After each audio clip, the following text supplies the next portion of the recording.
சாந்தி. ஓம் சாந்தி. ஓம் திரௌபதி தேவதாய நமக. பரமாத்மா நமக. சிவ பரமாத்மா நமக.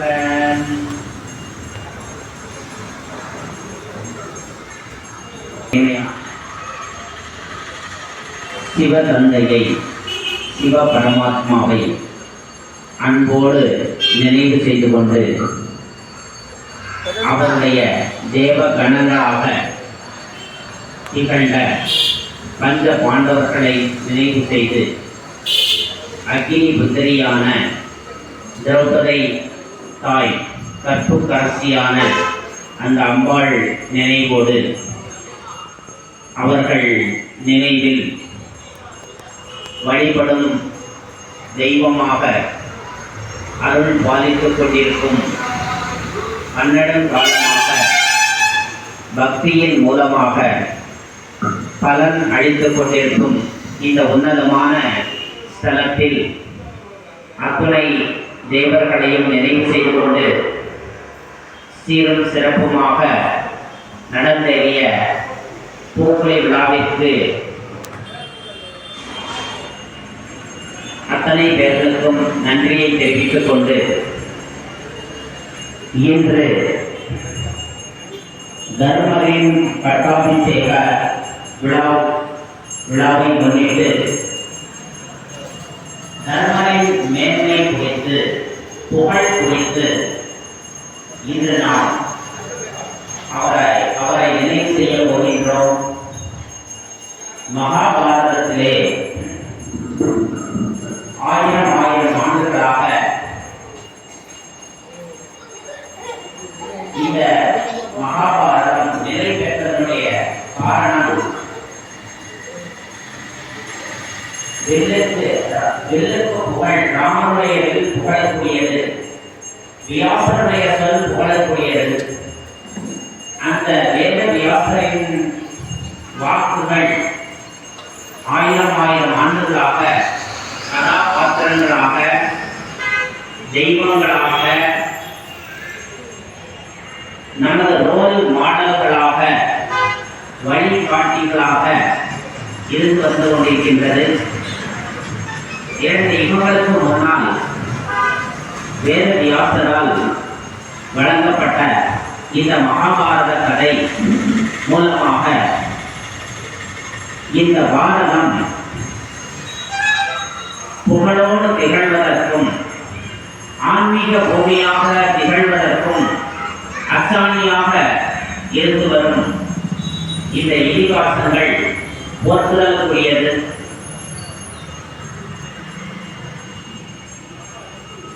பொதுவாக ஒரு நாடு நலம் பெற வேண்டும் என்றால் அங்கு கற்பு நெறி ஓங்கி இருக்க வேண்டும்.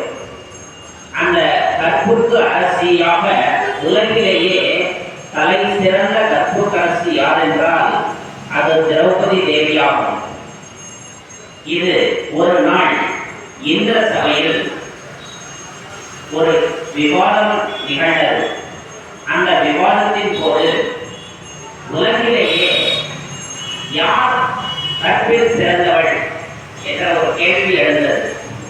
அப்பொழுது நாரத முனிவர் நலாயினி என பதிலளித்தார். இந்திரன் கேள்வி கேட்டார், அப்ப எனது மனைவி கற்புக்கரசி இல்லையா? 3 தேவர்களுடைய மனைவி கற்புக்கரசி இல்லையா? நீங்க பூலத்தில் வாழக்கூடிய நலாயினா கற்புக்கரசின்னு சொல்றீங்களே, இது சொல்றது அது உண்மை நாரதர் சொல்றார். அப்போ அது உண்மைதானா என சோதிச்சு இந்திரன் சொல்றார். அப்படி சொல்லும் பொழுது அங்கு இருக்கக்கூடிய மௌதல்ய முனிவர் இந்த சோதனை செய்யக்கூடிய விஸ்வத்துக்காக நான் போறேன்னு சொல்லிட்டு பூமிக்கு வர்றார். நட மன்னருடைய மகளாக நலாயினியாக இந்திர சேனைங்கிற பெயரோட வாழ்ந்து கொண்டிருக்கக்கூடிய அந்த நலாயினி நலாயினி கற்பூர்வ அவருடைய கற்பை சோதிக்கிறது தான் மௌசல்ய முனிவர் ஒரு மிக வயோதிக தோற்றம் கொண்டவர். எலும்பும் கலை வெறும் எலும்பு தான் தெரியும். மாசத்துக்கு 2 தடவை தான் சாப்பிடுவார் மௌசல்ய முனிவர். அந்த முனிவர் வந்து நலாயினியை கல்யாணம் பண்ணிட்டு நிறைய காலம் நிறைய கொடுத்தாரு. இதெல்லாம் ரொம்ப சகிப்புத்தன்மையோட வாழ்ந்தவர் தான் அந்த திரௌபதி. ஆக அந்த நலாயினி ஒரு முறை சிவபெருமானை நோக்கி தவம் செய்யும் போது ஒரு கேட்ட வரம் திடீர்னு சிவபெருமான் வந்து நிற்கும் போது தேவி பதா தேவி பதான்னு 5 தடவை சொல்லிடுறாங்க. அப்படி சொன்னதுனால 5 கணவர்கள் அவர்கள் வாழ்க்கையில் அடையக்கூடிய ஒரு சூழல் உருவாகுது. அது வந்து அடுத்த பிறவியில பாஞ்சால மன்னன் யுதிஷ்டிரத்தை கேட்கிறார், நான் என் பொண்ணை ஒருத்தருக்கு தானே கட்டி கொடுத்தேன், அதை எப்படி 5 பத்னியாவான யுதிஷ்டிரத்தை பாஞ்சால மன்னன் கேட்கும் பொழுது அப்போ யுதிஷ்டிரர் கண்ணை மூடி ஞான மோன தவத்துல யோசிச்சு பார்க்கிறார்.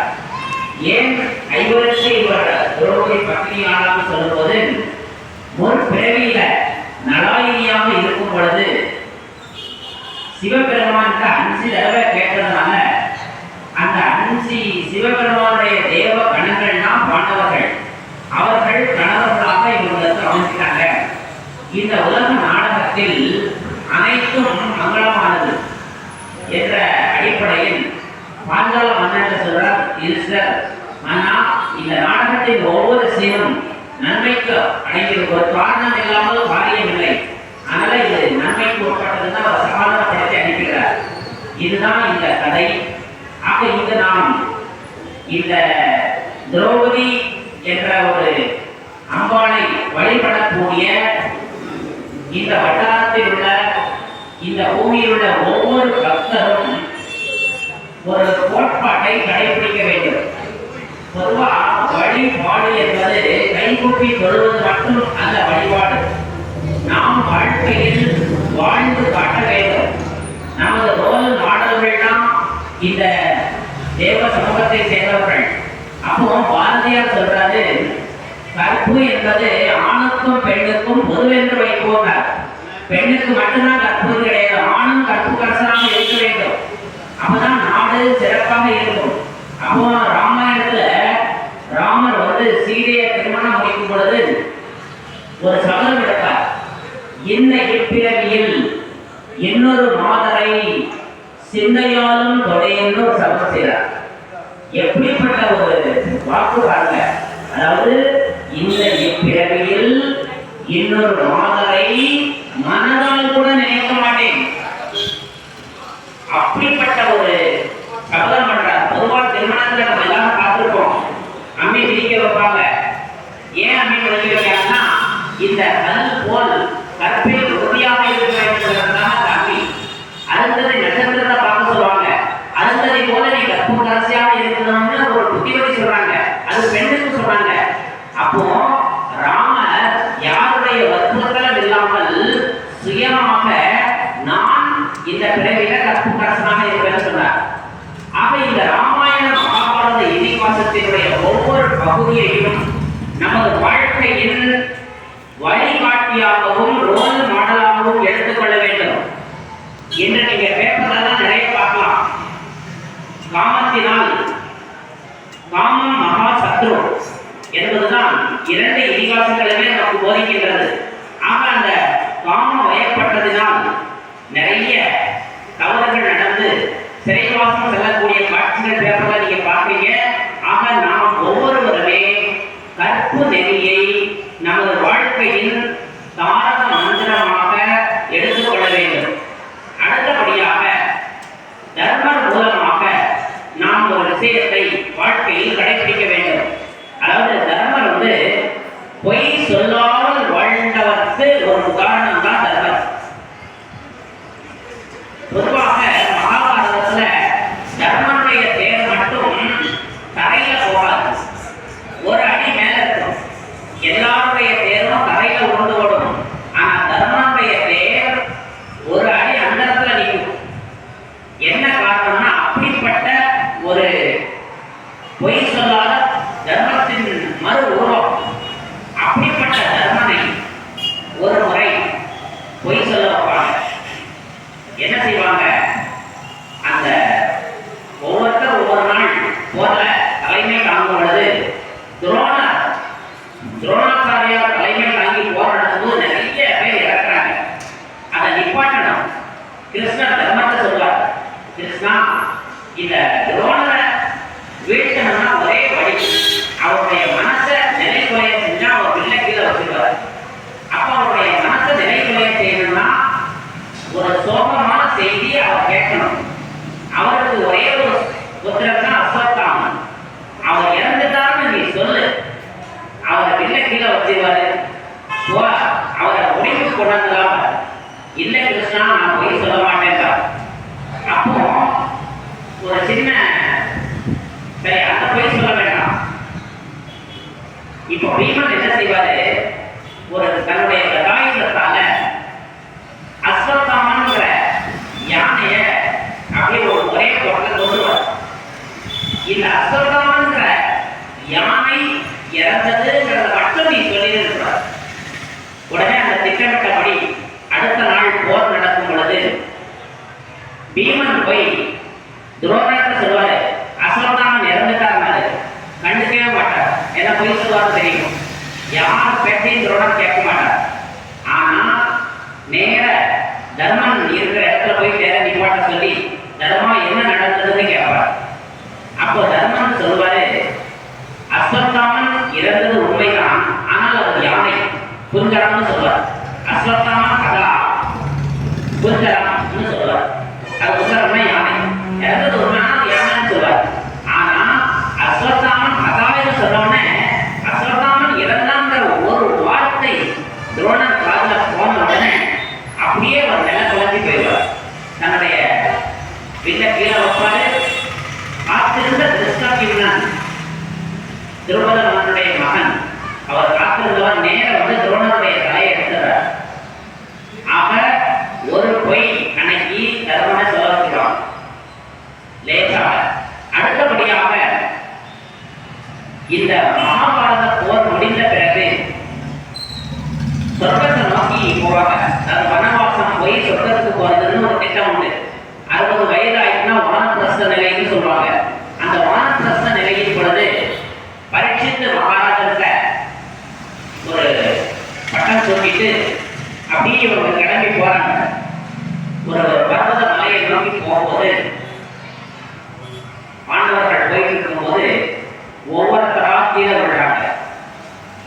அதுல முதலாவதாக பாஞ்சாலி மயங்கி விழுற மாதிரி ஒரு சீன் வரும். அப்போ பீமன் சொல்வார், அண்ணா இந்த மாதிரி பாஞ்சாலி மயங்கி விழுந்துட்டாங்க, நீ பார்க்காம திரும்பி பார்க்காம வாழ்ந்துவார். என்ன காரணம்னா அஞ்சு பேர் மீதும் சம அன்பு வைக்காம அர்ஜுனன் மீது மட்டும் அதிக அன்பு வச்சதுனால பாஞ்சாலி கையிலிட்டு இருக்கிறார். அடுத்தபடியாக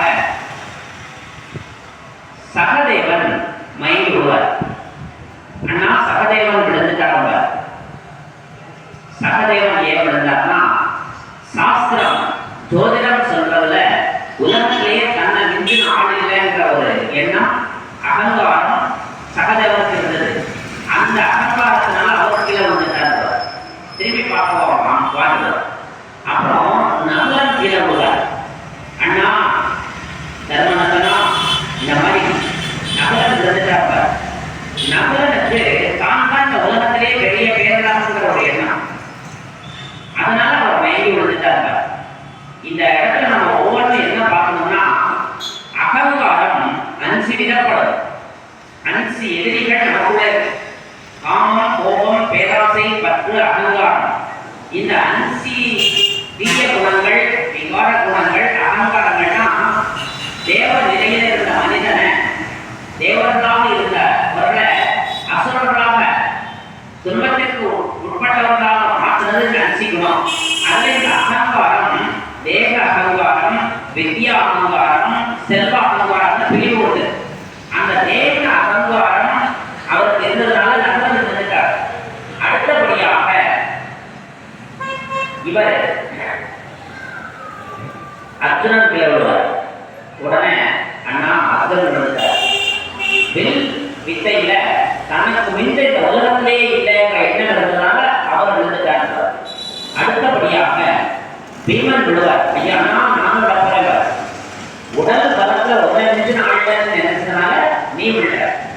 அப்போ தர்மன் மட்டும்தான் பாஸ் ஆவார். இதுல என்ன அர்த்தம்னா எப்பொழுதுமே தனது மனதை ஒரே சீராக வைத்துக் கொண்டவர் தர்மன். கிருஷ்ணர் கீதை போதிக்கும் போது ஒன்று சொல்றார், அர்ஜுனன் சொல்றார், யார் இறைவனுக்கு பிடித்தவர் யார் என்று ஒரு கேள்வி வரும்.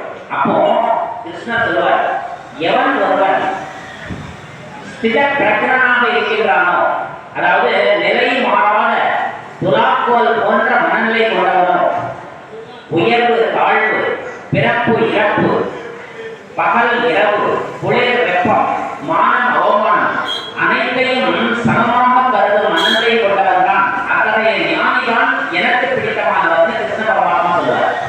ஆக அந்த ஒரு மனநிலையை தக்க வைத்துக் கொண்டவர் தர்மர். எப்பொழுதுமே தர்மம் தவறாத மனநிலை கொண்டவர். இப்படி இருக்கும் பொழுது அந்த மலைக்கு வருவார். அப்போ மேலுலகத்துல இருந்து அவரை அழைச்சிட்டு போக ஒரு பல்லக்கு வந்துடும். இவங்க கூடவே பஞ்ச பாண்டவர்கள் கூட ஒரு நாய் வரும். அந்த நாய் முதல்ல அந்த பல்லக்கில் போய் ஏறிடுவாங்க. உடனே வந்த அந்த தூதர்கள் அந்த நாயை விரட்டுவாங்க. அப்போ தர்மர் சொல்லுவாரு, அந்த அந்த தேவ தூதர்கள்ட்ட சொல்லுவார், இல்லை இல்லை என்னுடைய உடன் பிறந்தவர்கள் கூட என் கூட வர முடியல. ஆனா இந்த நாய் வந்துருச்சு, இந்த என் பயணத்துல இந்த நாயும் சொர்க்கத்துக்கு வர்றதாக இருந்தால் இந்த பல்லக்கில் நான் ஏறுறேன், இல்லாட்டி நான் வர மாட்டேன். அப்போ வாழ்வின் கடைசி மூச்சு வரை தர்மத்தையே உழைத்தவர் தான் தர்மர். ஆக நாம ஒவ்வொருத்தருமே தர்மர் மூலமாக நாம புரிஞ்சிக்க வேண்டிய விஷயம் என்னவென்றால் பொய் சொல்லாத ஒரு நிலையை நாம் கடைபிடிக்க வேண்டும். பொய் சொன்ன வாய்ப்பு போதனம் கிடையாதுன்னு நம்ம எல்லாரும் ஒரு கிளம்பி சொல்லிட்டாங்க. நம்ம அடிக்கடி ஒரு வார்த்தையை உபயோகிப்போம். என்ன தெரியுமா? இவன் ஹரிச்சந்திரன் எடுத்து பக்கத்து விடான்னு சொல்லுவோம். இந்த நேரத்துல ஹரிச்சந்திரனுடைய ஹரிச்சந்திரன் ஏன் பொய் சொல்லாம இருக்கா திருமணமாகி 5 ஆண்டு வரைக்கும் அவர் என்ன செய்வாரு? ஒரு யாகத்தை வளர்த்தார். வர்ண பகவான நிறைவு செஞ்சு ஒரு யாகத்தை வேட்கை பண்ணும்போது அந்த வர்ண பகவான் வந்து ஹரிச்சந்திரனை கேட்பார், உனக்கு என்ன பண்ணணும்னு கேட்பார். அப்ப அவர் சொல்லுவாரு, எனக்கு ஒரு ருத்ர பாக்கியம் வேணும்னு சொல்லுவார். அப்போ ஓகே, ருத்ர பாக்கியத்தினுடைய வரம் வந்தது, நீ எனக்கு என்ன திருப்பி செய்வேன்னு கேட்பார். அப்போ அவர் சொல்வார், நீங்க என்ன வேணுமானு கேட்பார். ஆனா அப்படி சொல்லக்கூடாது, என்னால இயன்றதை செய்யணும்னு சொல்லணும். என்ன வேணாலும் தரலன்னு சொன்னேன். வர்ணன் சொல்லுவாராம், உனக்கு பிறந்த குழந்தை எனக்கு வரியா கொடுக்கணும்னு கேட்பான். சரி சமைச்சிருவான். அதே மாதிரி ஒரு குழந்தை பிறந்தோம். வர்ண பகவான் வந்து ஹரிச்சந்திரனை கேட்பான், ஹரிச்சந்திரா நீ சொன்னபடி உன் குழந்தை எனக்கு வலி கொடுன்னு கேட்பான். அப்போ ஹரிச்சந்திரன் சொல்லுவாரு, குழந்தை பிறந்து 3 வருஷம் ஆனா நாங்கள் மொட்டை போடுவோம், அப்பதான் தீர்த்து கிடைக்கும். தீர்த்து கிடைச்ச உடனே ஒரு பொருள் தானாக கொடுக்கணும். 3 வருஷம் கழிச்சு மாட்டேன் சரிக்கு வரணும் போயிடுவார். அப்புறம் 3 வருஷம் கழிச்சு வருவார். அப்ப ஹரிச்சந்திரன் என்ன சொல்லுவாருன்னா, சத்திரிய குல வழக்கப்படி 9 வயசுல பூனல் போடுவோம், பூனல் போடுறது நான் தானாக தரேன். சரி இது வரணும் போயிடுவார்.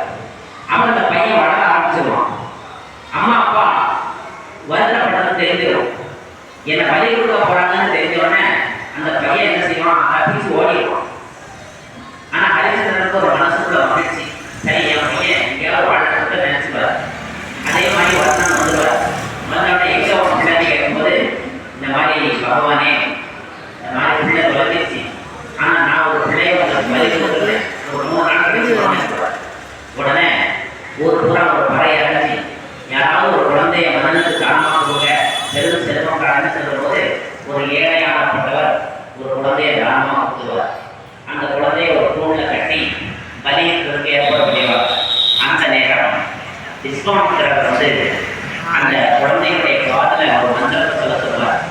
இந்த வர்ண ஸ்லோகத்தை சொன்னால் நீ இந்த உயிரிழப்பு அந்த பையனும் அந்த வர்ண பகவானை நினைச்ச அந்த மந்திரத்தை சொல்லிட்டே இருப்பார். அந்த வர்ண பகவான் வந்து அடிச்சதுன்னு சொல்லுவாரு, அடிச்சுன்றா எனக்கு வந்து இந்த வழி வேண்டாம் சொல்லிட்டு அவர் பாட்டில் போயிடுவார். ஆனா அவர் போன பிறகு அந்த நாட்டுல மழை பன்மொழிக்கு வந்தேன். பன்மொழி அவர் கூடி மழை கிடையாது. நாடு சரி சரி நான் அவங்க வேண்டாம், நான் வேற எங்கேயா மாற்றி இந்த கதையில நம்ம என்ன தெரிஞ்சுக்கணும்னா, ஒரு மனிதன் பொய் சொன்னா சாப்பிட உணவு கிடைக்காது. ஆனா ஒரு மன்னன் பொய் சொல்றதுனால அந்த நாட்டு மக்களே உணவில்லாம அவசரப்பட்டாங்க. அப்போ தன்னுடைய குலகுரு வசிஷ்டரை கேட்கும் பொழுது அவர் சொல்லுவாரு, வேற யாரையா மாற்றி நீ பொய் சொன்னதுனாலதான் மழை நின்று போச்சு, நீ அதுக்கு ஒரு பிராயச்சித்தம் பண்ணுவார். உடனே மீண்டும் ஒரு யாகம், சதாட்சி அம்மன் ஒரு சிலையை வச்சு ஹரிச்சந்திரன் ஒரு யாகம் பண்ணுவார். பண்ணி அன்னைக்கு ஒரு சத்தியம் பண்ணுவார். வர்ண பகவான்ட ஒரு சத்தியம் பண்ணுவார், இனிமேல் இந்த பிறவியில நான் பொய் சொல்ல மாட்டேன், என்னை மன்னிச்சுக்குங்க ஒரு சத்தியம் பண்ணுவார். அன்று முதல் சாகர வரைக்கும் ஹரிச்சந்திரன் பொய் சொல்ல மாட்டார். அப்போ அவர் ஒரு விரதம் எடுத்த பிறகு அவருக்கு நிறைய சோதனைகள் வரும். சுடுகாட்டு தலைவனாக ஆகக்கூடிய நிலை வரும். தன்னுடைய பிள்ளையே தான் வெட்டக்கூடிய நிலை வரும். பல சோதனைகள். ஆனால் பொய் சொல்ல மாட்டார். இந்த ஹரிச்சந்திரன் கதையும் தர்மன் கதையும் நமக்கு என்ன போதிக்கின்றது என்றால், நாம் பொய் சொல்லக்கூடாது. நாம பொய் சொன்னால் நம்முடைய உடல் பொய்க்கும். நல்லா புரிஞ்சுக்குங்க, நம்முடைய கணையம் வந்து பொய் சொல்ல ஆரம்பிச்சிடும். கணையம் இன்சுலின் சுரக்கலன்னா சுகர் வரும். சுகர் வந்தா சாப்பிட குறைஞ்சிடும், போஜனம் கம்மியாயிடும். ஆக நம்ம சர்வசாதாரணமா நினைச்சுக்கிறோம், பொய் சொன்னா யாருக்கு தெரிய போகுது? கிடையாது. நெஞ்சை ஒழித்ததோ வஞ்சகம் இல்லை. 4 சுவருக்கு உள்ளிருந்து செஞ்சாலும் நடுத்தரவுல இருந்து நம்ம செய்தாலும் எது என்றாலும் நம்ம ஆத்மாவில் பதிவாகும். இந்த மகாபாரத கதையில ஆத்ம ஞானம் தான் முதலில் போதிக்கப்படுகிறது. நல்லா புரிஞ்சுக்குங்க. இன்று இந்த அரிய வாய்ப்பு கேட்கக்கூடிய எல்லாருக்குமே இறைவனுடைய ஒப்பற்ற ஞானம், முதல் ஞானம் ஆத்ம ஞானம். ஆத்மா எங்க இருக்கு? 2 பொருளுக்கு மத்தியில 3 இன்ச்சு உள்ளதே ஆத்மா இருக்கு. ஆத்மா எங்க போய் தான் பொட்டு வச்சுக்கிறோம், இன்னைக்கு மாதிரி பண்றோம், தலைவிதின்னு சொல்றோம். இந்த உடல் எதனும் சதையினால் ஆனது பிளஸ் ஆத்மா சேர்ந்திருந்தா ஜீவாத்மான்னு சொல்லுவோம். இந்த உடல்ல இருந்து இந்த ஆத்மா போயிடுச்சுன்னா உடலை எரிச்சுறாங்க, அது புதைச்சிடறாங்க. ஆனா ஆத்மாவுக்கு மரணம் கிடையாது. ஆத்மா நீரில் கரையாது, நெருப்பில் எரியாது, வாழால் வெட்ட முடியாது. இந்த உடலை விட்டு ஆத்மா பிரிஞ்சிருச்சுன்னா 13 நாள் கழிச்சு 4 மாத கத்திரி வயிற்றுல போய் விட்டார். அப்படியே ஒரு 6 மாசம் இருந்து குழந்தையா பிறந்தது. இதெல்லாம் புனர்ஜென்மம், மறுபிறவின்னு சொல்றாங்க. இன்னொரு ரகசியம், மனித ஆத்மா அடுத்த பிறவிலையில் மனுஷனாக பிறக்கணும், மிருகம் பறவை ஆகாது. அதாவது ஒரு மாங்கொட்டையை வச்சா மாமரம், வாழையை வச்சா வாழை மரம், மனிதன் மனிதன், ஆண் பெண் மாறும். இப்ப நான் ஆண், அடுத்த பிறவில பெண், இப்படியே மாற்றங்கள் வரும். ஆக இறைவன் ஒரு உண்மையை சொல்றார். சிவபெருமானுக்கு சத்தியம், சிவம், சுந்தரம்னு ஒரு பேர். சத்தியம்னா உண்மை. இந்த பூமியில உண்மையை சொல்லக்கூடியவர் சத்தியம். அவர் சொல்ற உண்மைதான் ஞானம். அதனால சிவனுக்கு ஞான மூர்த்தீஸ்வரர்னு ஒரு பேர். ஆக மகாபாரதத்துல சிவ வழிபாடு மிக முக்கியமாக நடைபெற்றது என்பதை நீங்கள் ஒவ்வொருவருமே தெரிந்து கொள்ள வேண்டும்.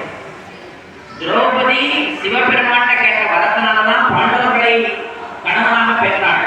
ஆக அந்த சிவபூஜை நடந்தது. அதே போல ஒரு போர்க்களத்துல ஒரு நிகழ்ச்சி நடக்கும். அஸ்வத்தாமன் ஒரு அம்பு எய்வார். உடனே நாராயண அஸ்வத்தை எய்த உடனே இவர் அம்பு எய்வார். அர்ஜுனன் வந்து அதை ஃபெயில் ஆகிடுவார். பாஸ்வர அஸ்திரத்தை எதிர்ப்பார், போடுவார். அர்ஜுனன் தடுத்துவார். பிரம்மாஸ்திரத்தை போட்டால் அர்ஜுனன் ஒரு பிரம்மாஸ்திரம் ஃபெயில் ஆகிடுவார்.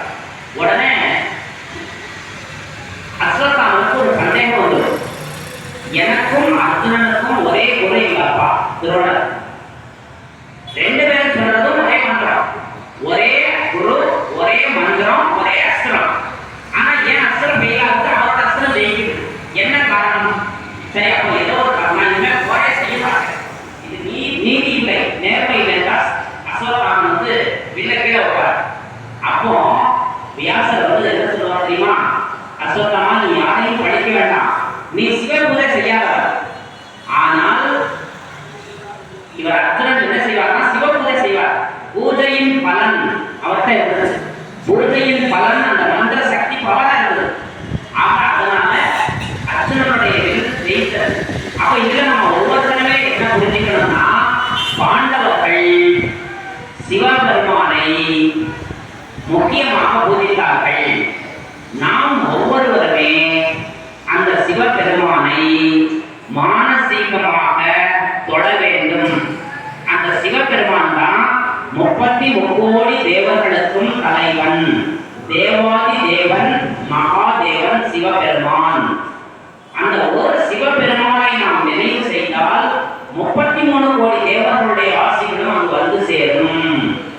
ஆக அந்த சிவபெருமான் வந்து இந்த பூமியில, அந்த சிவபெருமான் தான் கிருஷ்ணர் மூலமாக கீதை கொடுக்கிறார். அதுதான் கிருஷ்ண பரமாத்மான அந்த பேரோட அர்த்தம். பாருங்க, கிருஷ்ணனோட சேர்ந்து பரமாத்மா இருக்கு. அப்போ கிருஷ்ணர் இந்த பூமியின் இளவரசர், பரமாத்மா அவரோட சேர்ந்து கொடுக்கிறது தான் கீதா உபதேசம். கீதா உபதேசம் ஒரு அர்ஜுனனுக்கு மட்டுமல்ல, நாம் இந்த பூமியில் வாழக்கூடிய ஒவ்வொருவருமே அர்ஜுனர்கள் சொல்லலாம். இந்த உடல் ஒரு தேர் போன்றது. இந்த 4 குதிரை இருக்கு இல்லையா, கண் காது மூக்கு வாய், 4 குதிரை உடல் தேர். மெய் வாய் கண் காது மூக்குன்னு சொல்லுவாங்க, அந்த பஞ்ச இந்திரியங்கள். ஆக இந்த பஞ்ச இந்திரியங்கள்ல இங்க இருக்கிற ஆத்மா தான் அர்ஜுனன். அந்த அர்ஜுனன் என்ன செஞ்சாரு, அந்த போர்க்களத்துல தனக்கு துணையாக சாரதியாக கிருஷ்ணரை அங்க அமர்த்திட்டார். இதிலிருந்து நாம் ஒவ்வொருவரும் தெரிந்து கொள்ள வேண்டியது என்னவென்றால், நாம் ஒவ்வொருத்தருமே இறைவனை உருவத்தில் உட்கார்ந்திருக்கணும். அந்த தத்துவத்தின் அடிப்படையில் தான் கோவிலில் இருக்கிற திலகத்தை நம்ம நெத்தியில் வச்சுக்கிறோம். நம்ம எந்த கோயிலுக்கு போனாலும் குங்குமமோ விபூதியோ அல்லது மஞ்சளோ நெத்தியில் ஏன் இட்டுக் கொள்கிறோம் என்றால், இந்த புருவமத்தி என்ற பில்வட்டி சிம்மாசனத்தில் கடவுளை அமர்த்த வேண்டும். ஆத்மாவின் அருகில் அந்த இறைவனை இங்க வைக்கணும். இதைத்தான் 2000 வருஷத்துக்கு முன்னால வள்ளுவர் 1.25 அடியில ஒரு குறள்ல சொல்றார். என்ன சொல்றார் தெரியுமா? மலர்மிசை ஏகினான் மானடி சேர்ந்தார் நிலமிசை நீடு வாழ்வார். இதோட குறள் என்ன தெரியுமா? மனம் என்ற மலரில் அமர்ந்திருக்கும் இறைவனை தொழுதால் சுத்தி வந்தால் நிலமிசை நீடு வாழ்வார். இந்த பூமியில நல்லா வாழணுமா, கடவுளை உங்கள் உள்ளத்தில் வைத்துக் கொள்ள வேண்டும். இது வள்ளுவர் சொன்னார். திரௌபதி சொல்றதை கவனிக்கணும். பொதுவா அந்த கௌரவ சபையில திரௌபதிக்கு துகில் இருக்கும் பொழுது கிருஷ்ணர் வந்து நிறைய புடவை வந்து நம்ம எல்லாரும் பார்த்துருக்கோம். அந்த நிகழ்ச்சிக்கு பிறகு பாஞ்சாலி கிருஷ்ணனை கேட்கிறார், கிருஷ்ணா, அன்னைக்கு நான் கூப்பிட்ட உடனே நீங்க வந்து எனக்கு உதவி செஞ்சீங்களே, எப்படின்னு கேட்கிறாங்க. அப்போ கிருஷ்ணர் ஒரு பதில் சொல்றார். பாஞ்சாலி, நீ வைகுண்ட வாசான்னு என் பேரை சொல்லி கூப்பிட்டுருந்தேன்னா வைகுண்டத்துல இருந்து வர லேட்டா இருக்கும். கோகுல வாசான்னு சொல்லியிருந்தா அங்க இருந்து வர லேட்டா இருக்கும். பரந்தாம வாசான்னு சொல்லியிருந்தா அங்க இருந்து வர லேட்டா இருக்கும். ஆனா நீ என்ன எப்படி கூப்பிட்டு தெரியுமா? திருதய கமல வாசா கோவிந்தான்னு கூப்பிட்ட உடனே நான் வந்துட்டேன். இதயம் என்ற கமலத்தில் அமர்ந்திருக்கும் கோவிந்தான்னு கூப்பிட்ட இதயத்திலிருந்து வெளியே வந்து உதவி செய்ய எவ்வளவு நேரம் ஆகும்னு சொல்றார். இந்த கதையின் மூலமாக நாம் என்ன தெரிஞ்சுக்கணும்னா, இறைவனை நாம் எங்கு வைக்க வேண்டும் என்றால் நமது உள்ளத்தில் வைக்க வேண்டும். உள்ளம் கோவில் ஊனடம்பு ஆலயம் திருமூலர் சொல்றார். ஆக முதல்ல இறைவனுடைய பற்றி நீங்க தெரிஞ்சுக்கணும். இறைவன் ஒரு ஜோதி பிந்து, ஒரு சின்ன புள்ளி. தன்னை அறிந்தால் தலைவரை அறியலாம்னு சொல்லுவாங்க. முதல்ல நான் யார்? இந்த உடலா? உடலுக்குள் இருக்கும் உயிராக உயிர். இந்த உயிர் ஒரு சின்ன புள்ளி, ஆத்மா. அது என்றும் இருக்கக்கூடிய சாஸ்வதமானது, நித்தியமானது. அதான் சொல்றார் கிருஷ்ணர். அதோட சொல்றார், எதிரில் இருக்கிறவங்க யாரையும்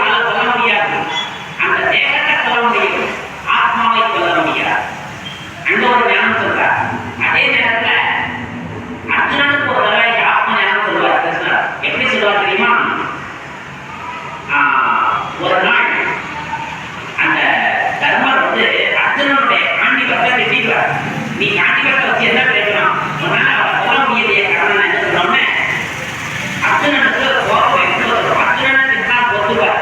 அவரோட காண்டிபத்தை யார் தைக்கிறாங்களோ அவங்கள கொல்லணுங்கிறது அவர் சபதம் எடுத்துட்டார். இப்போ காண்டிபத்தை பேசிட்டார். உன் காண்டிபத்தை வச்சு கர்ணனை நீ ஏன் கொல்லலன்னு திட்டார். உடனே நான் தர்மனை கொல்ல போறேன்னு அர்ஜுனன் வெளில இருப்பார். அப்போ கிருஷ்ணன் சொல்லுவாரு, நீ அவரை கொல்ல வேண்டாம். இல்ல நான் சொல்ல முக்கியம் பாரு. அப்போ ஒரு விஷயம், நீ கொல்ல போவது தர்மனையா, தர்மனுடைய உடலையா, ஆத்மாவையான்னு கேட்பார். உடலை தான் கொல்ல முடியும், ஆத்மாவை கொல்ல முடியாது. அப்போ உடலை கொல்றதுக்கு பதிலா அவரை நீ திட்டிட்டேன்னு வச்சுக்கோ, அது கொல்றதுக்கு சமம். நீ உங்க அண்ணனை நீ திட்டு கொல்றதுக்கு சமம். உடனே அர்ஜுனன் என்ன செய்வார் தெரியுமா? தர்மனை நிறைய திட்டார். நீ எதுக்கு சொல்லாம, உனக்கு என்ன வீரம் இருக்கு, இந்த பகல வந்து என்ன செஞ்சுட்ட திட்டார். திட்டின உடனே அந்த பாவம் போயிடும். அடுத்தால அர்ஜுனனுக்கு நான் எங்க அண்ணனை திட்டம்ல, இனிமே நான் உயிர் வாழ மாட்டேன், நான் சாக போறேன்னு கிருஷ்ணன் சொல்லுவார். அப்போ கிருஷ்ணன் சொல்லுவாரு, இப்போ ஒரு வழி சொல்றேன், நீ உன்னை கொல்ல சாக போறேன்னு சொல்றல, உன் உடலை நீங்க கொல்ல போறியா, ஆத்மாவை கொல்ல போறியா பாரு. உடலை தான் கொல்ல போறேன். அப்போ அதுக்கு ஒரு உபாயம் சொல்றேன், உன்னை நீயே புகழ்ந்து கொண்டால் நீ செத்ததுக்கு சமம். கற்புகழ்ச்சி கூடாதுங்கிறதுக்கு மகாபாரதத்தில் சொல்லப்பட்ட ஒரு உதாரணம் பாருங்க. உன்னை நீயே புகழ்ந்து கொண்டால் நீ செத்ததுக்கு சமம். உடனே அர்ஜுனன் என்ன சொல்லி கொண்டா தெரியுமா? இந்த பூமியிலே விழுத்து விஜயன் நான், என்னை நின்ற ஆளில்லை, நான் இந்த உலகத்திலே சிறந்தவன் ஆன புகழ்ந்து புகழ்ந்துவார். புகழ்ந்தவுடன் அந்த பாவம் போயிடும். ஆக இந்த நிகழ்வின் மூலமாக தற்புகழ்ச்சி இருந்தால் நாம் இறந்ததற்கு சமம். இதே மாதிரி பிறரை திட்டுனா அவங்க பாவம் போயிடும், நமக்கு பாவம் வந்துடும். ஆனால் நம்ம ஒவ்வொருத்தருமே பிறரை திட்டக்கூடாதுங்கிறத புரிஞ்சுக்கங்க. மன்னிச்சிடணும். மன்னிக்க தெரிந்த மனிதனின் உள்ளம் மாணிக்க கோவில். நம்ம மனசை கோவிலாக்குனா அதுல கோவில் சாமி குடியேறும். நம்ம மனசை ஜெயிலாக்கிட்டோம்னா அந்த ஜெயில பாவிதான் வந்து குடியேறும். பாவிய மனசுக்குள்ள வச்சா பாவம் போடும், பகவான மனசுக்குள்ள வச்சா புண்ணியம் போடும். ஆக நாம் இறைவனை நமது உள்ளத்தில் அமர்த்த வேண்டும். இதைத்தான் ராமாயணத்துல அனுமான் தனது ரெண்ட கீழி காட்டினார். பாருங்க எங்க இருக்காங்க, இதய ராமன் சொன்னார். நாம் ஒவ்வொருவருமே நம் இதயத்திற்குள் இறைவனை வைக்க பழகி கொண்டால் இதயம் வருவார். சரியா? ஹார்ட் அட்டாக் வராது. இன்னைக்கு உலகத்திலே அதிக பேர் எப்படி இருக்காங்கன்னா ஹார்ட் அட்டாக் தான் இருக்காங்க. காரணம் கடவுளை இதயத்தில் வைக்கல. ஆக நாம் இறைவனை இதயத்தில் வைக்க பழகிக் கொள்ள வேண்டும். இதைத்தான் கீதை போகிறது. உடல் தான் தேர், கண் காது மூக்கு அந்த குதிரைகள். அர்ஜுனன் தான் ஆத்மா. அந்த அர்ஜுனன் கிருஷ்ணனை கணக்குள் வைத்துக் கொண்டார். நாம் ஒவ்வொருவரும் அந்த பரமாத்மா என்ற சிவபெருமானை நமது உள்ளத்தில் வைத்துக் கொள்ள வேண்டும். அவரிடம் நம்ம இந்த வாழ்க்கை பொறுப்பை ஒப்படைக்க வேண்டும். இறைவா, நீங்க இந்த உடம்பை சாரதியாக்கி இந்த உடலை நீங்க நடத்துங்க. இதுதான் நமது பிரார்த்தனையாக இருக்க வேண்டும். தினந்தோறும் பிரம்ம முகூர்த்தம் என்று சொல்லக்கூடிய அந்த அதிகாலை வெளியில் ஈஸ்வரர் அப்படிதான் பண்றார். என்ன பண்ணுவார் தெரியுமா? காலை புதையில எல்லாரும் ஒரு பூமாலை தான் போடுவோம். ஆனா அவரு இந்த பூமியில் இன்று மலரக்கூடிய அத்தனை மலர்களையும் நான் சமர்ப்பிக்கிறேன். அற்புதமான சங்கல்பம் செய்யக்கூடியவர் பேசுவார். இதெல்லாம் நமக்கு உதாரணங்கள். அப்போ மன புதைக்கு ரொம்ப சக்தி, ஸ்தூல புதைக்கு செலவாகும், மானசீக புதைக்கு மிகுந்த மதிப்பு உண்டு. அதுதான் தஞ்சை மன்னன் பெரிய கோயில் கட்டார். நாள் குடிச்சுட்டார் கும்பாபிஷேகத்துக்கு. ஆனா இன்னைக்கு கனவுல வந்து நீ குடிச்ச நாள்ல கும்பாபிஷேகத்துக்கு நான் வரமாட்டேன். என்ன காரணம்? இல்ல அதே தேதியில இவர்தான் கும்பாபிஷேகம் பண்ண போறார், அங்க போப்பாரு. அப்படியா? கடவுள் மறைஞ்சுவார். உடனே மந்திரியை போட்டு அது நம்ம ஊர்ல கும்பாபிஷேகம் யாருன்னு கேட்கலாம். மன்னரால் கோயில் கட்ட முடியும், அவ்வளவு பெரிய கருங்கோவில். உடனே ஆராய்ச்சி பண்ணி ஒருத்தர்கள் சுற்றி வந்தா ஒருத்தர் ஒரு ஏழை பயப்பட்ட ஒருத்தர் தன்னுடைய மனசுல கோவில் கட்டிட்டார். தன்னுடைய மன கோவில் கட்டி அதுல அந்த தேதியை குடிச்சார், கும்பாபிஷேகம் நடத்தார். அப்ப அந்த மனசுல கோவில் கட்டினவருக்கு தான் முதல் படியாக சிவபெருமான் போனார். ரெண்டாவது தான் மன்னர் கட்டின கோயிலுக்கு வந்தார். அப்ப இதுல புரிஞ்சுக்கணும், மன பூஜைக்கு சக்தி அதிகம். அந்த மன பூஜையை செய்வதவர் தான் பீஷ்மர். அப்ப பீஷ்மர் மூலமாக ஈஸி இந்த பூமியில இருக்கிற எல்லா பூவும் உங்களுக்கு சமர்ப்பணம் சொல்றதுல என்ன. ஆக இதெல்லாம் ஒவ்வொரு வரிகள் நம்முடைய வாழ்க்கையில் உதவிகரமாக இருக்கிறது. ஏதோ மகாபாரதம் கேட்டோம், பூக்களை பண்ணோம், மறந்துட்டோம், அடுத்த வருஷம். இது மாத்திரம் பண்டிகை அல்ல. இந்த வழிபாடு நாம் ஒவ்வொரு அடியிலும் இறை நினைவில் வழிநடத்த வேண்டும் என்பதற்காகத்தான் இந்த பண்டிகைகள், இந்த வழிபாடுகள். திரௌபதி அம்மனுக்குன்னு ஒரு மந்திரம், அந்த மந்திரத்தை ஒரு 9 தடவை 21 தடவை சொன்னா நினைச்சது நடக்கும். எத்தனை பேருக்கு அது தெரியும்? நீங்க தெரிஞ்சுக்கணும். அந்த மந்திரத்தை நம்ம 108 தடவை மனதார அந்த திரௌபதி அம்மனை நினைச்சு சொன்னீங்கன்னா நம்முடைய காரியங்கள் சித்தியா. அதை ஒவ்வொரு பக்தர்களும் அதை நீங்க புரிஞ்சுக்கணும். அந்த சிவபெருமான் ஜோதிய வடிவமான சிவபெருமான் இந்த பூமிக்கு வர்ற கீதையில ஒரு ஸ்லோகம் வரும். யதா யதா தர்மஸ்ய கிராமிய பதிபாரத் சம்பவாமி யுகே யுகேன்னு வரும். எப்போதெல்லாம் அதர்மம் உச்சநிலை அடைகின்றதோ அப்போதெல்லாம் அதர்மத்தை நீக்கி சத்திய தர்மத்தை ஸ்தாபிப்பதற்காக நான் வருகிறேன்னு கீதையில சொல்லப்பட்டிருக்கிறேன். அந்த குழந்தை தீர்காயுசா இருக்கணும், சௌபாகியசாலியா இருக்கணும், தேவ குழந்தை. இவன் சும தேவியாக இருந்து முழு உலகத்திற்கும் சுமம் தரக்கூடிய தேவியாக அப்படி ஒரு வருஷம் ஆகிட்டா வாழ்க்கை ரொம்ப நல்லா இருக்கானே.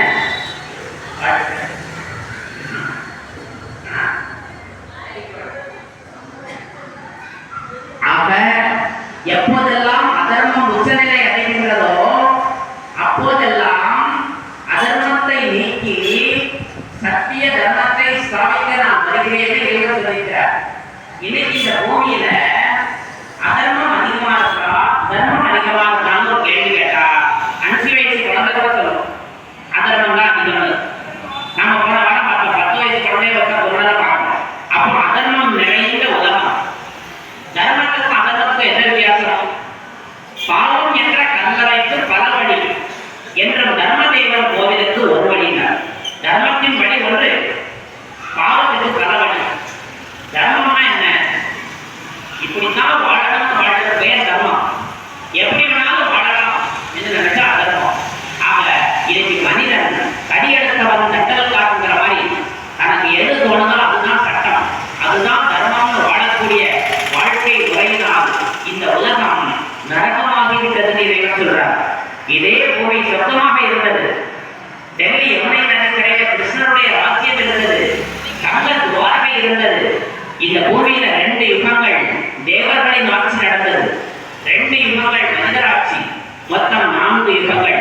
இந்த செய்தியை சொல்றது யார்? அந்த சிவபெருமான் சொல்றார். இந்த பூமியில 5000 வருடங்களுக்கு ஒரு முறை சிவபெருமான் அவதாரம் செய்தார். சிவனுடைய அவதார பூமி தான் பாரதம். அதனாலதான் சிவராத்திரின்னு ஒரு பண்டிகை கொண்டாடுறோம். காஷ்மீர்ல இருந்து கன்னியாகுமரி வரைக்கும் சிவாலயங்கள் பெருசா கட்டி வச்சிருக்கிறோம். பெரிய பெரிய 30 ஏக்கர் 40 ஏக்கர்ல இருக்கும். ஏன் வழிபாடு செய்யறோம்? அந்த சிவன் இந்த பூமிக்கு வந்து பாவத்திலிருந்து விடுதலை இருந்தார். எந்த பாவ உலகத்தை தூய்மையாக்கி புண்ணிய பூமியாக மாற்றுறார், நரகத்தை சொர்க்கமாக்குறார். அதனால சொர்க்கநாதன் பேர், சொர்க்கநாதன். அதை சொர்க்கநாதன் மதுரை சொர்க்கநாதன். ஆக இந்த பூமியை சொர்க்கமாக்குற வேலையை அவர் செய்யறார். கடவுள் சொல்றாரு, சொர்க்கமும் நரகமும் மேல கிடையாது, இதே பூமியில தான். ஒரு 5000 வருட வரலாற்றை கடவுள் சொல்றார். இந்த பூமியில 5000 வருடம் என்பது ஒரு கல்பம். ஒரு கல்பத்துல 4 யுகங்கள், சத்தியுகம், திரேதாயுகம், துவாபரயுகம், கலியுகம். ஒரு யுகம் 1250 வருடங்கள். 4250 கூட்டா 5000 வருஷம். இந்த 5000 வருடத்துல முதல் 2 யுகம் சொர்க்கம், அடுத்த 2 யுகம் நரகம். இந்த சொர்க்கமும் நரகமும் மாறி மாறி இந்த பூமியில வருது என்கிற விஷயத்தை சொல்லிட்டு, தேவர்கள் எத்தனை பேர், கடவுள் எத்தனை பேர்? ஒன்றே குலம், ஒருவனே இறைவன் நம்ம படிச்சிடணும்.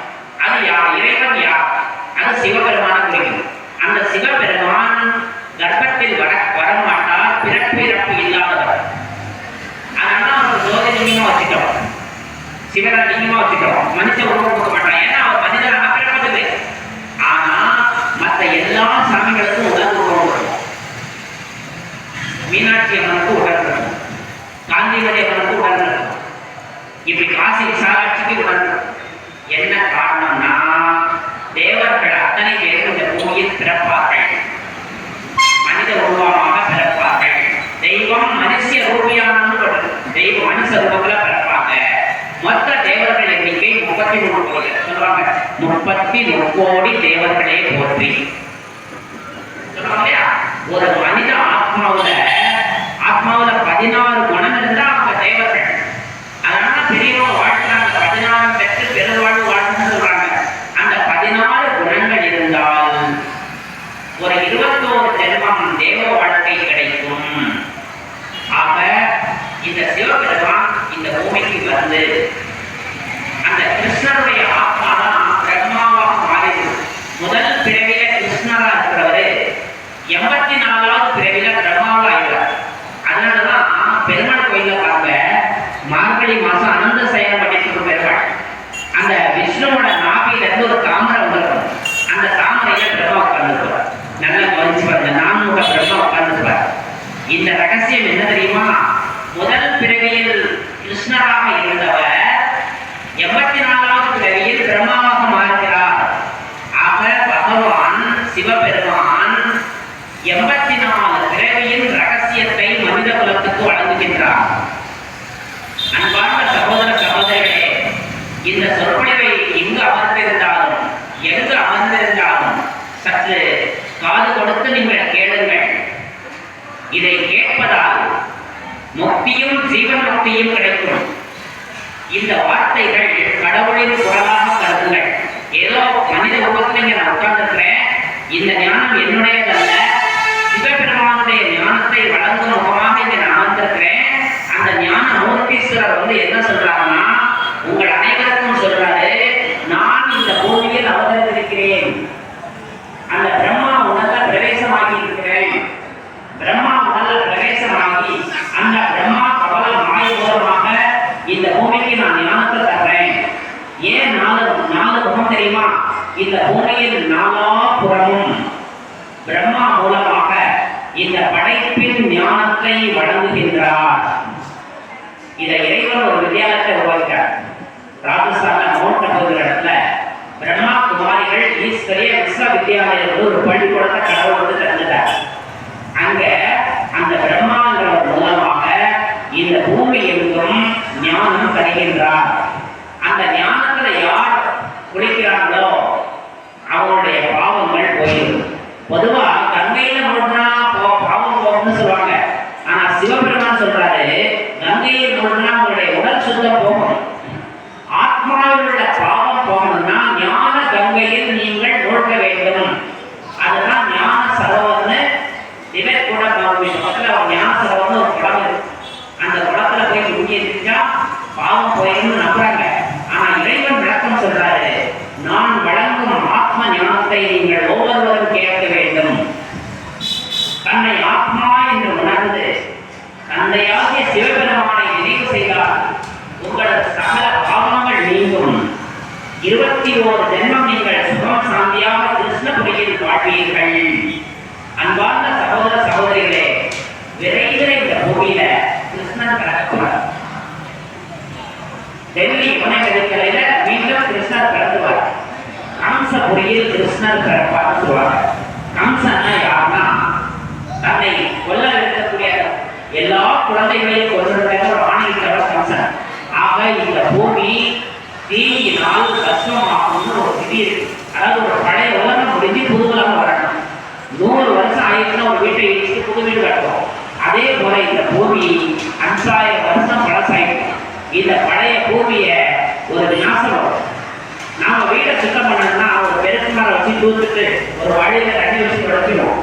ஆனா கடவுள் இந்த பூமியை சுத்தம் பண்ணா கடவுள் இந்த பஞ்ச தத்துவங்களை இப்படி ஒரு பொழுது இருக்கிறா பூமி சுத்தமாயிடும். வங்காள என்ன தெரியுமா? பொங்கி அரபிக்கடல போனா இந்தியாவில் இருக்கிற 140 கோடி பேர் மேற்கத்திய நாடுகள் ஆயுதம் பொருளா எடுத்துருவாங்க. ஆக இந்த பூமி ஒரு பெரிய விநாசத்தை எப்படி மகாபாரத போல 40 லட்சம் பேர்கள் இறந்தாங்கன்னு சொல்றது. ஆக இந்த பூமியில ஒரு பெரிய விநாசம் வரும். பழைய உலகம் அழிஞ்ச உடனே அந்த டெல்லி யமுனை நதிக்கரையில கிருஷ்ணன் பிறந்தவாறு இந்த கம்சபுரி முடிஞ்சு கிருஷ்ணபுரி துவைக்கிறோம். இந்த பூமியில கொஞ்சம் மக்கள் தான் இருப்பாங்க. இப்ப இங்க இருக்கிற 800 கோடி பேர் மேல போயிடுவாங்க. சொல்லுவாங்க பூண்டோடு கைலாசம்னு ஒரு பழமொழி உண்டு. கைலாசம்னா சிவபெருமான் கேடும். யாரும் பயப்படாதீங்க. நம்ம சொந்த வீடு பண்படியில் இருக்கிற வீடு கிடையாது. சொந்த வீடு அது ஒரு பிறவிக்கு என் வீடு, எங்க தெரு, எங்க ஊர்னு சொல்லிக்கலாம். ஆனா ஒரு 200 வருஷம் வீட்டில் இருக்க முடியுமா? ஆத்மா போனா அடுத்த நாள் கொப்ப மாதிரி எழுதிறாங்க. அப்போ உடல் நிலையற்றது, ஆத்மா நிலையானது. ஆத்மாவுடைய வீடு பரந்தாமம், பிரம்மலோகம், செப்பநிற உலகம். அந்த அந்த செப்பநிற உலகத்திலிருந்து தான் ஒவ்வொரு ஆத்மா அந்த பூமிக்கு வருது. பாண்டவர்களாகட்டும், 33 கோடி தேவர்களாகட்டும், அந்த கிருஷ்ணராகட்டும், அத்தனை பேருமே இந்த பூமியில அவதார மூர்த்திகளாக வருகிறார்கள். மண்ணுல ஒரு விதை விழுந்தா செடி மரமாகும். அதே போல ஆத்மாங்கிற விதை மேல இருந்து வருது, வந்து கர்ப்பத்தில் உட்காந்து குழந்தையா பிறந்தது. இந்த பூமிக்கு அந்த பரிசு தான் அந்த உலகம். ஆண் பெண்கிற வேஷம் போட்டு நம்ம நடிக்கிறோம். இது ஒரு பெரிய நாடக வேலை. ஒரு பிறவி முடிந்ததும் இந்த உடலை பூமியில போட்டுட்டு ஆத்மா சூட்சும உலகம்னு போகும், வெள்ளைக்கிற உலகத்துக்கு போகும். ஒரு 13 நாள் கழிச்சு திருப்பி அந்த ஆத்மா 4 மாச கர்ப்பிணி யாருன்னு பார்த்து அந்த வயசு சொல்லிருக்காங்க. ஒரு 6 மாசம் உள்ள இருந்து பிறந்துடும். இதைத்தான் புனரபி மரணம், புனரபி ஜனனம், ஜனன மரணம் இந்த பூமியில தொடர்ந்து நடக்கும். இதைத்தான் மகாபாரதம் சொல்லுது. ஆத்ம ஞானத்தை தான் கீதா உபதேசமா சொல்றாரு. யாரையும் நீ கொல்ல முடியாது, ஆத்மா யாராலும் அழிக்க முடியாது. நாம ஒவ்வொருத்தருமே என்ன புரிஞ்சுக்கணும்னா, நான் ஆத்மா, நான் 2 புருவ மத்தியில இருக்கேன். என்னுடைய சொந்த வீடு பிரம்மலோகம், என்னுடைய அப்பா சிவபெருமான். நான் இந்த பூமியில நடிக்க வந்திருக்கிறேன். இந்த பூமியில அந்த பொம்மை தான் இந்த உலகம். நம்ம வீட்டு பிள்ளைக்கு ஒரு பிளாஸ்டிக் பொம்மை வாங்கி தரோம் விளையாடுறது. அதே போல இந்த பூமிக்கு அந்த பரிசுதான் அந்த உடல். ஆண் பெண்கிற ஒரு பொம்மையை வாழ்ந்துக்கிறோம். மகாபாரதத்தில் சொல்லப்பட்டிருக்கிறது உடல் ஒரு சட்டையா. இந்த சட்டை பழசானா நம்ம புது சட்டை போட்டுக்குவோம். அதே போல ஒரு உடல் பழசாயினா இன்னொரு உடல், அவ்வளவுதான். அதனால மரணத்தை கண்டு யாரும் அஞ்சாதே மானுடா, மரணத்தை கண்டு அஞ்சாதே, மறுபடி மறுபடி பிறக்கணும். மகாபாரதத்துல வேற வரும் இல்லையா? அதனால நாம் மறுபடி மறுபடி பிறக்க உள்ளோம். நமக்குள் நற்பண்புகள் இருந்தால் நம்ம தேவாத்மாக்கள். இந்த கர்ணன் சாப்பிடறதுக்கு முன்னால அவருடைய உயிர் போகிறாங்க. அந்த நேரம் அந்த நாள் இடத்துல கிருஷ்ணன் போய் நிற்பார். எனக்கு ஏதாவது கொடுப்பாரு. உடனே அவர் சந்தோஷம் கொடுப்பார். சாப்பிட்ற நேரத்திலையும் ஒருத்தர் எனக்கு தானம் கேட்கணும்னு நான் ரொம்ப சந்தோஷப்படுறேன். ஆனா என்னால கொடுக்க முடியுதுன்னே கேட்கிறார். உடனே அந்த கிருஷ்ணர் என்ன சொல்லுவார் தெரியுமா? நீ இதுவரை செய்த புண்ணியத்தை எனக்கு கொடுப்பார். உடனே அவர் சரிட்டு தன்னுடைய ரத்தத்தால் கார வைப்பார். இதுவரை நான் செய்த புண்ணியம் அனைத்தும் மற்றும் இப்பொழுது செய்யும் புண்ணியமும் சேர்த்து நான் தானமாக தருகிறேன். அந்த பண்பு கர்ணன்ல கொடுத்த உடனே கிருஷ்ணர் கேட்பார், உனக்கு என்ன வர வேண்டும் கேட்பார். அவர் கேட்பாரு, இனி எந்த பிறவி நான் எடுத்தாலும் இல்லை என்று வருவதற்கு இல்லை என்று சொல்லாத மனம் வேண்டும். அப்போ கிருஷ்ணர் எப்படி வளர்ந்ததா தெரியுமா? தந்தை உனக்கு எல்லா பிறவிலையும் அந்த ஈகை மனசை நான் தாரேன், செல்வமும் தருகிறேன். மனசு இருந்தா போதாது, கையில பணம் இருந்தா உனக்கு அந்த நல்ல மனமும் செல்வமும் முக்தியும் ஜீவமுக்தியும் நான் தருகிறேன் என்று சொல்லி தன்னுடைய காட்சியை காண்பித்தார். சாகும் போது எல்லாருக்கும் என்ன வரும்? எருமமாடும் பசங்கையும் வரும். ஆனா கர்ணனுக்கு என்ன வந்தது? சாகும் போது கடவுளுடைய காட்சி காட்டினார். அப்போ அந்த ஈகை குணத்தை நாம் கடைபிடிக்க வேண்டும். வள்ளுவர் சொல்றாரு, ஈதல் இசைப்பட வாழ்தல் அதுவல்லாத ஊதியங்களை உயர்த்தி. அதாவது இந்த உயிர் பிறந்த உயிருக்கு பிறகு கொடுக்கிறதுல தான் மகிழ்ச்சியம். ஈதல் இசைப்பட வாழ்தல்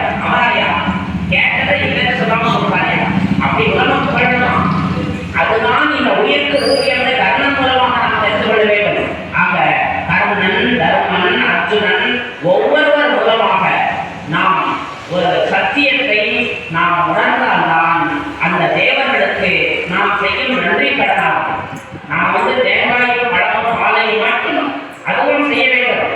அந்த பூஜையின் பலனும் உண்டு. ஆனால் மானசீகமான வழிபாடும் வாழ்க்கை முறைகளையும் நாம் மேற்கொள்ள வேண்டும். இந்த பண்படியில் இந்த திரௌபதி கோயில் அமைந்தது பாரம்பரியமாக எல்லா முறை திரௌபதி கோயில் அமைந்த நல்ல மிகச் சிறப்பாக அமைந்திருக்கு. காலகாலமாக இந்த மகாபாரத கதை சொல்லப்பட்டு சின்ன கோயிலாக இருந்து பரந்த குமாரசிங்கமுடைய நல்ல வெற்றி ஆயிட்டு நாம் ஒவ்வொருத்தருடைய வாழ்க்கையும் வெற்றியாக வேண்டும். இந்த நல்ல நேரத்தில் உங்கள் அனைவருக்கும் சொல்லக்கூடிய செய்தி என்னவென்றால், அன்பார்ந்த பக்தர்களே, நீங்கள் அனைவரும் தேவகுலத்தை சேர்ந்தவர்கள். நீங்கள் சத்தியம் தேவாயுகத்தில் வரக்கூடியவர்கள் தான் இந்த பூஜையுடைய ஒவ்வொருத்தரும் வழிகிட்டீங்க. நீங்க எல்லாம் பூஜைகள், நீங்க பூஜைக்குரிய தேவதைகள் கடவுள் சொல்றார். 2 யுகம் 21 தலைமுறை இந்த கோமரத்தார்கள். நீங்க எல்லாம் 21 தலைமுறை நல்லா இருக்க போறீங்க. இன்றைய கஷ்டம் பெருசா நினைக்காதீங்க. ஒவ்வொருத்தருக்கிட்டையும் ஏதாவது கஷ்டம் இருக்கலாம், உடல் உபாதை, சின்ன சின்ன பிரச்சனை இருக்கலாம். அது கலியுக கடைசி கர்மா அக்கௌண்ட் உள்ள இருக்கு. அந்த கர்மா கணக்குகளை கடிச்சிட்டு இருக்கோம். விரைவில் அந்த கணக்கு தீர்ந்துடும். இந்த ஆத்மா தூய்மையாகிவிடும்.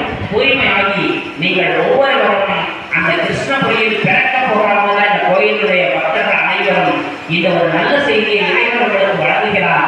நீங்கள் ஆத்மா இந்த ஒரு பிறவியோட உங்கள் வாழ்க்கை முடியறதில்லை. இந்த வாழ்க்கை முடியும், கலியுகம் முடியும், சத்தியம் பிறக்கும். சத்தியம்ங்கிற வார்த்தையை நீங்க கவனிக்கணும். அங்க அனைவரும் சத்தியம் பேசுவார்கள். அதெல்லாம் தர்மம் சொன்னாரு. எப்போதுமே சத்தியம் தவறாதவர் தர்மம். அதனால சத்தியம் அவருடைய இன்னைக்கு தர்ம பட்டாபிஷேகம் மகாபாரதத்தில் வருது. என்ன வருது தெரியுமா? அந்த பட்டாபிஷேக வாழ்க்கையில் வருது. ஒரே கிண்டியில் ஏரியும் பாம்பும் பால் குடிக்கும். ஒரே குளத்தில் பசுவும் புலியும் வீரரும் தர்மருடைய ஆட்சியில. அப்போ அந்த பூமியில எவ்வளவு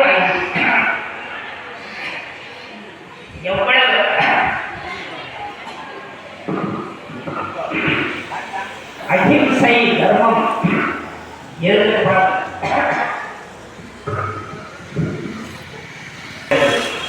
ஏதோ இது என்றோ 2 யுகங்களுக்கு முற்பட்ட கதை தானே என்னெல்லாம் நினைச்சுக்காதீங்க.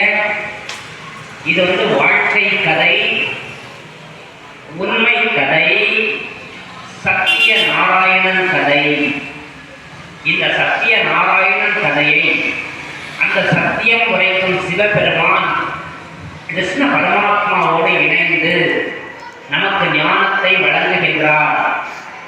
அந்த ஞான மழை பொழியும் இந்திர சபைதான் இந்த இடம். இந்த இந்திர சபையில் அமர்ந்திருக்கும் நீங்கள் ஒவ்வொருவருமே தேவர்கள் தான். நீங்கள் ஒவ்வொருவருமே புரிந்து கொள்ளுங்கள். 33 கோடி தேவர்கள் வேற யாரோ அல்ல, நாம் தான் தேவர்களாக வாழ்ந்தோம். இப்பொழுது நாம் தான் மனிதர்களாக வாழ்ந்து கொண்டிருக்கின்றோம். மீண்டும் தேவர்களாக முடிசூட்டும் நாள் விரைவில் வரப்போகிறது. இன்று இந்த கோவில தர்மனுக்கு முடிசூட்டுவோம், தலையில முடிசூட்டுவோம். நல்லா புரிஞ்சுக்கிங்க. நம்முடைய ஒவ்வொருத்தர் தலையிலையும் நல்லா புரிஞ்சுக்குங்க. இந்த நம்ம எல்லார் தலையிலையும் 2 கிரீடம் வரப்போம். நல்லா புரிஞ்சுக்குங்க. வரக்கூடிய சத்தியத்துல ரத்தனங்கள் பதித்த ஒரு கிரீடம் வைப்பாங்க. மன்னருக்கும் உண்டு, அங்க உள்ள பிரஜைகளுக்கும் உண்டு. மற்றதுல சத்தியத்துல ஆரம்பத்துல இந்த பூமியில 2 கோடி பேர் தான் இருப்பாங்க. 3 லட்சம் பேர் அந்த பூமியில ஆரம்ப மக்கள். நல்லா புரிஞ்சுக்குங்க. இந்த விநாசத்திற்கு பிறகு கிருஷ்ணபுரியில 3 லட்சம் பேர் தான் இருப்பாங்க. கிருஷ்ணன் தான் நாராயணன்ற பேர்ல ஆட்சி செய்வார். நீங்க கோயில பாருங்க, சூரிய நாராயணன் ஒரு சிலை வச்சிருப்பீங்க. நல்லா பாருங்க, கோயில் திரௌபதி அம்மனுக்கு பின்னால முதல் சிலை சூரிய நாராயணன் இருக்கும். அடுத்ததாக தர்ம சிலை வச்சிருப்பீங்க. அந்த சூரிய நாராயணன் யாருன்னா, கிருஷ்ணனுடைய முடி சூட்டும் பொழுது அவருக்கு நாராயணன் பெயர் வச்சுருவாங்க. ராதைக்கு அந்த நிகழ்ச்சியின் போது லட்சுமி பெயர் வச்சிருவாங்க. ஆக அந்த லட்சுமி நாராயணர் சூரிய வம்சம். முதல்ல இந்த சத்தியம் சூரிய வம்சம்னு சொல்லுவாங்க. தேவயுகத்தை சந்திர வம்சம்னு சொல்லுவாங்க. துவாபரயுகத்துல வைசிய வம்சம்னு சொல்லுவாங்க. கலியுகத்தை சூத்திர வம்சம்னு சொல்லுவாங்க. இப்படி 4 வர்ணங்கள். இந்த 4 வர்ணங்கள்ல சூரிய வம்சத்தினுடைய நாயகன் தான் நாராயணர். அந்த நாராயணருடைய ஆட்சி இந்த பூமியில விஸ்வ மகாராஜன்னு சொல்லுவாங்க. இந்த முழு உலகத்துல இப்ப 206 நாடு இருக்கு. எல்லா நாடுகள்லாம் கிடையாது, ஒரே பாரதம் தான். பாரத்கே ரதம், அதான் பாரதம். இந்த பாரதம் தான் உலகை ஆட்சி செய்யக்கூடிய பூமி. இந்த அழிவற்ற பூமி, அவிநாசி பூமிங்கிற சொல்லுவோம். இந்த மேற்கத்திய நாட்கள் ஆனா இடத்துல பஸ்பமாயிரும். ஆனா இந்தியாவில் அப்படிலாம் கிடையாது. இந்த நீர்னால் பூகம்பத்தினால இந்த பூமியுடைய கண்டம் மாறும். ஆக உலகமே ஒரே கண்டமாக, அந்த கண்டத்தில் சூரிய நாராயணராக அந்த கிருஷ்ணர் ஆட்சி செய்வார். அந்த கிருஷ்ணபுரியில வரக்கூடிய பக்தர்கள் நம்ம எல்லாருமே நாம இப்ப என்ன செய்யணும்னா, நாம் ஒவ்வொருத்தருமே 16 குணங்களை அடைய வேண்டும். எப்படி பெரியவங்க வாழ்த்துவாங்க, 16 பெற்று பெருவாழ்வு வாழ்த்துன்னு சொன்னாங்க. வாழ்த்துறவங்க கையில் வரலாறு இல்லை, வாழ்த்து வாங்க நம்ம கையில் இல்லை. ஆனா அந்த வாழ்த்து முறை மட்டும் இருக்கு. நாம என்ன செய்யணும், நாம் அந்த சிவபெருமானை நினைத்து எப்படி அர்ஜுனன் பாசுபதாஸ்திரத்தை பெற்றாரோ அதே போல அந்த சிவபெருமானை வணங்கி அந்த 16 குணங்களையும் நாம் நமக்குள் நிரப்பிக் கொள்ள வேண்டும். நாம் அந்த கிருஷ்ணபுரியில் பிறக்க வேண்டும். 21 ஜென்மம் இந்த பூமி சுகம் நிறைந்த பூமியாக போகும். அந்த தர்மபுரி ஆட்சின்னு சொல்றோம்னா அந்த சத்தியத்துல ஆஸ்பத்திரி கிடையாது, கோர்ட்டு கிடையாது, போலீஸ் ஸ்டேஷன் கிடையாது. ஒரு மனிதன் 150 வருஷம் வாழலாம். ஒரு பூரண ஆயுள் 150 வருஷம். இப்ப கலியுகத்துல எந்த நேரம் சாக்கணும்னு சொல்ல முடியாது.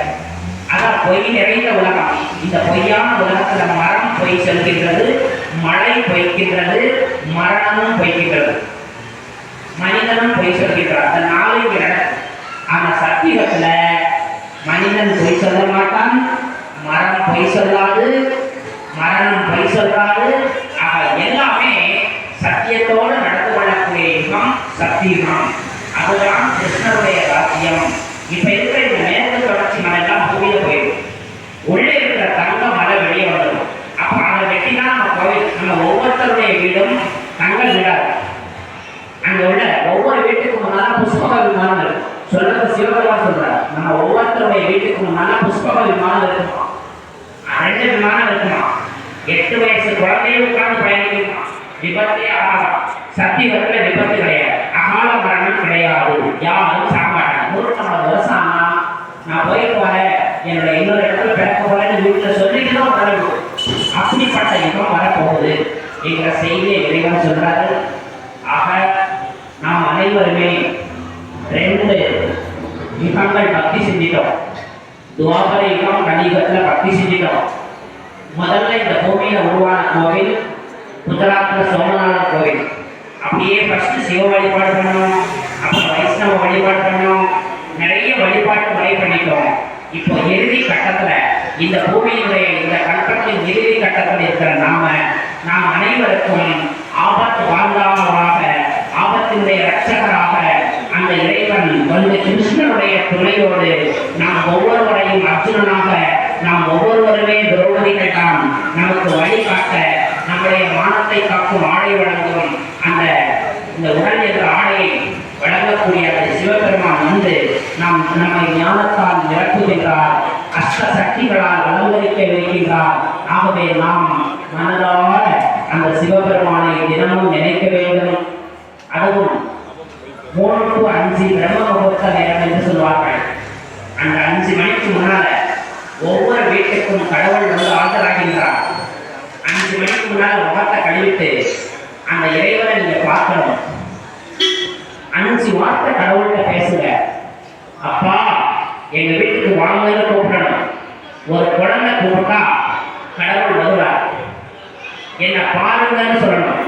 கடவுள் பார்த்தால் சக்தி வரும். அதனாலதான் இந்தியாவில் தரிசனம்னு வச்சாங்க, சாமி தரிசனம். ஆக இறைவனை அழைக்க வேண்டும், என்ன பாருங்கன்னு சொல்லணும், என்ன சுத்தமாக்குங்கப்பான்னு சொல்லணும். நாம உடலை சோப்பு போட்டு குளிப்பாட்டிடுவோம், ஆனா ஆத்மாவை இறைவன் நாம் சுத்தமாக்குவார். ஆக இந்த தூய்மையாக்குதல் சொல்லணும். அடுத்தது இன்னைக்கு எனக்கு தேவையான சக்தியை நிரப்புவான்னு வேண்டிக்கணும். என் கூடவே இருக்குன்னு சொல்லணும். அர்ஜுனன் கிருஷ்ணனிடம் வேண்டியது என்னவென்றால், கிருஷ்ணா நீ எனக்கு போதும், உன்னுடைய சேவை வேண்டாம், நீ போதுங்கிறார். ஆனா துரியோதனன் உன்னுடைய சேவை கொடுத்தா போதும்னு சந்தோஷப்பட்டார். அதுல நம்ம புரிஞ்சுக்கணும், ஆள் பலம் பண பலம் அப்ப எந்த பலமும் எல்லா நேரமும் உதவி செய்யாது. இறைவனுடைய பலம்தான் கடைசி வரை கரையேற்றும் என்பது நாம் கீதை மூலமாக புரிந்து கொள்ள வேண்டும். ஆக நாம் அந்த இறைவனை உள்ளுக்குள் வைக்கும் பொழுது சிவசக்தியாக மாறுவோம். நாம் ஒவ்வொருவருமே சிவனுடைய சக்திகள்னு நினைங்க. அவரை உள்ளத்துல வச்சு நீங்க வேண்டும் போது அந்த ஒளியால் இந்த உடல் தூய்மையாகும், உடல் ஆரோக்கியமாகும். ஒவ்வொரு வீடும் கோவிலாக வேண்டும், அருள் நிரம்ப வேண்டும். உங்களுடைய பிரார்த்தனை இப்படிதான் இருக்கணும். இறைவனை அழைச்சி வேண்டிக்கணும், இந்த வீடு முழுவதும் தூய்மையாகட்டும், அருள் நிரம்பட்டும், அமைதி நிரம்பட்டும். இதை நீங்க சங்கல்பம் செய்ய. ஒவ்வொரு சங்கல்பமும் சக்தி வாய்ந்தது. மந்திரங்கள் அனைத்தும் சங்கல்பம் தான். மகாபாரத போராட்ட வெறும் தர்மத்தை வச்சு ஒரு